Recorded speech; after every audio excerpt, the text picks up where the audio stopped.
You have to accept the fact that the government totally wants to provide surveillance on every part of your life. They want to know when you're eating. They want to know if you're eating a cheeseburger, which is very bad because Bill Gates wants you to eat his fake meat that grows in a Peachtree dish. So you'll probably get a little zap inside your body and that's saying, no, no, don't eat a real cheeseburger. You need to eat the fake burger, the fake meat from Bill Gates.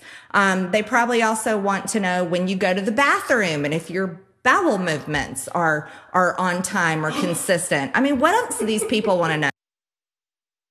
I know what other things that I'm just making up in the moment do they want to know? I don't know. Look, that's the famous peach tree dish thing, which I was ready to move on from. But something came up in the news that made me think of this because she is talking about lab grown meat or whatever. She's disgusted by it. For some reason, if you're a conservative, you're supposed to hate the idea of ever eating like 1% less meat than you do. I don't know why that's a political thing, but apparently it is.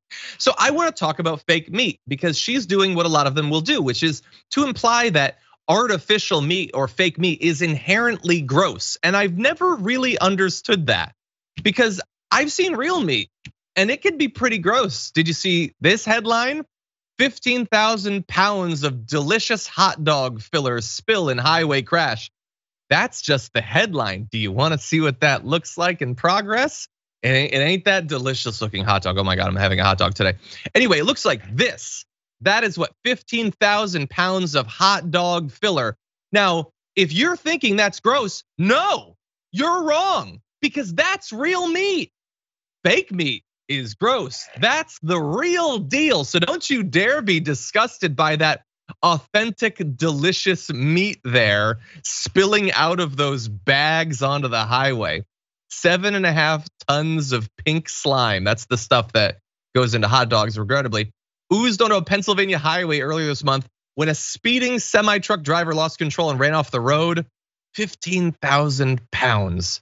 And pink slime, by the way, is what a lot of people will use to term what is called finely textured beef or boneless lean beef trimmings. That's what they call it in the meat industry. I will ask you, when you see that picture, do you think boneless lean beef trimmings or do you think pink slime? That's the real stuff, Adrienne, not that nasty peach tree stuff. Oh my God, it's like she continues to play on people's ignorance. And I get why they do this because it's so effective. But really, I agree with you. Like, let's just be real about what actual meat is, what it looks like, how it's prepared. Also, it just shows you that so many people are willing to grasp onto this low-hanging fruit from a peach tree.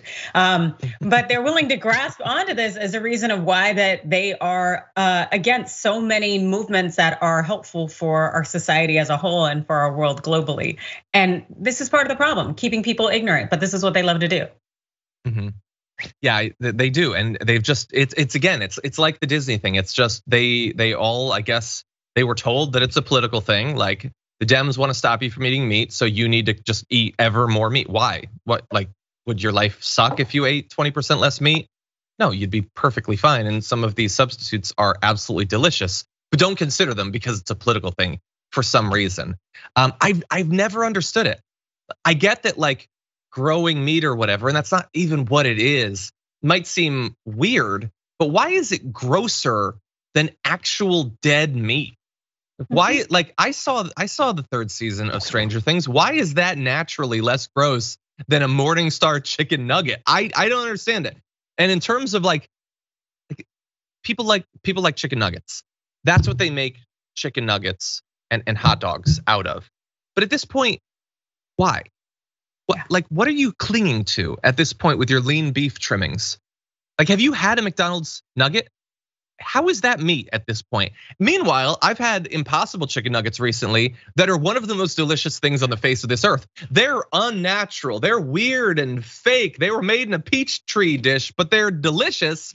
And also no animals had to die in the creation of them. So I just wish that we could stop the political angle on this because it's stopping people from experiencing things that might do a little bit of good in the world and are also delicious to eat. Yeah, and also too, they're just so good for us. And this thought that, well, wouldn't you want your body to operate like a well-oiled machine? Wouldn't you want to feel healthier, be able to perform better? And that's what I would look forward to. And also too, if it tastes good, I just don't understand the condemnation. It just seems that it's that ignorance of the thought of, well, it's new and it's nothing you've ever tried, so we can't do this. This is a bad thing. Exactly. Yeah. And by the way, they're again, because I don't approach this as some sort of ideological obligation, we can also criticize the fact that some of the stuff is still too expensive for people to, reasonably make a big portion of the food that they consume. And also, while I think it's less gross in some cases than actual dead meat, that doesn't necessarily mean that all of this stuff is totally healthy for you. A lot of it could be just as lacking in nutrition as a chicken nugget from McDonald's. But that said, we can start to have this debate. And along the way, can we just stop for 1 sec? So Vice is gonna be Vice. So I like that they did this story because I wouldn't have seen it otherwise. But why do you have to put this sentence? The hot load stopped traffic for 4 hours. Come on, Vice, what is wrong with you? You know what you're doing. You didn't have to do that, Vice. We were already about to throw up from the photo. Why did you have to put that in there?